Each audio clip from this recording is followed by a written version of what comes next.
वसई विरार महानगरपालिकेचा सन 2023-24चा अर्थसंकल्प प्रशासक अनिल कुमार पवार यांनी सोमवारी दुपारी सादर केला। यंदा मागील वर्षाच्या तुलनेत 332 कोटींनी वाढ झाली असून मालमत्ता आणि पाणीपट्टीत करवाढ न करता उत्पन्नाचे मार्ग वाढविण्यावर भर देण्यात आला आहे। जून 2020ला महानगरपालिकेतील लोकप्रतिनिधींचा कार्यकाळ संपुष्टात आला, त्यानंतर निवडणुका झाल्याच नाहीत।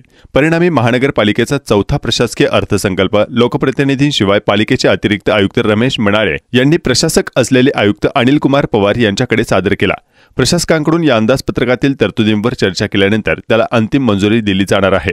या अंदाजपत्रकात आस्थापना, नगररचना, पथदिवे, विद्युत व्यवस्था, अग्निशमन, शहर स्वच्छता, घनकचरा व्यवस्थापन, वैद्यकीय, आरोग्य, दिव्यांगांसाठी कल्याणकारी योजना, महिला बालकल्याण, मागासवर्गीय कल्याणकारी योजना, परिवहन सेवा, बांधकाम, वृक्ष आणि पर्यावरण, उद्यान आणि तलाव सुशोभीकरण, जलतरण तलाव, क्रीडाविषयक कार्यक्रम, नाले खोदाई, पूर प्रतिबंधक कामे, पाणीपुरवठा व्यवस्था यासाठी विशेष तरतूद करण्यात आली आहे।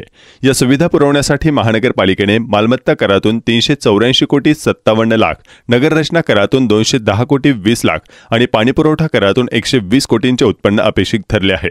जाहिरात कर 6 कोटी 5 लाख, अग्निशमन सेवा कर 39 कोटी 77 लाख आणि स्वच्छता सेवा 46 कोटी 95 लाख या उत्पन्नाचेही त्यामध्ये भर पडणार आहे।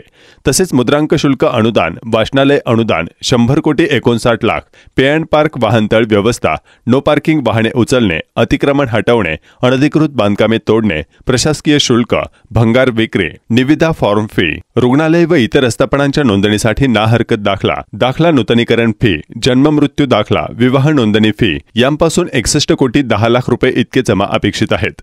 त्याचप्रमाणे 15वा वित्त आयोगाअंतर्गत घनकचरा व्यवस्थापन, पाणीपुरवठा, एअर क्वालिटी याकरता अनुदान, अमृत पाणीपुरवठा योजना, आमदार निधी, दलित वस्ती अनुदाने या अशा विविध स्वरूपात अनुदानापोटी महानगरपालिकेस 413 कोटी 99 लाख रुपये तर वस्तू आणि सेवा कर अनुदानपोटी 484 कोटी 70 लाख रुपये जमा होणे अपेक्षित धरण्यात आले आहे।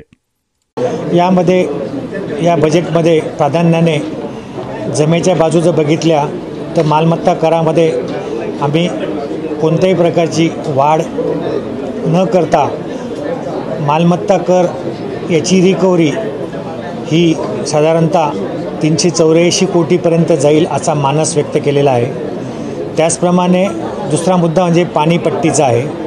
पाणीपट्टी मागच्या म्हणजे ह्या मार्चपर्यंत 82 कोटी रुपये जमा होईल असं अपेक्षित आहे, परंतु पुढच्या वर्षी साधारणतः 120 कोटी रुपयापर्यंत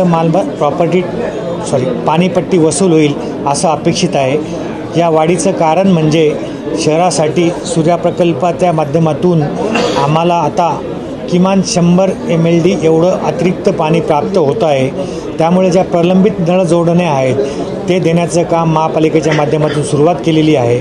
त्याचप्रमाणे व्यावसायिक आणि औद्योगिक आस्थापना आहेत त्यांचा देखील सर्वे करून त्यांच्याकडे ज्या काही नळ जोडण्या असतील त्यांचं व्यापारी पद्धतीने त्यांना आकारणी करून त्यांच्याकडनं पाणीपट्टी पूर्वलक्षी प्रभावाने रिकवर करण्याची देखील कार्यवाही सुरू केलेली आहे। त्याचप्रमाणे अनाधिकृत ज्या नळ जोडण्या असतील त्याचं देखील सर्वेक्षण करून त्या खंडित करण्याचं किंवा दंडात्मक रक्कम आकारून त्यांच्याकडनं पाणीपट्टी वसूल करण्याचं देखील नियोजन आहे। त्यामुळे ही रक्कम 82 कोटीहून 120 कोटी रुपयापर्यंत आम्ही नेऊ असा आमचा मानस आहे। मागील वर्षी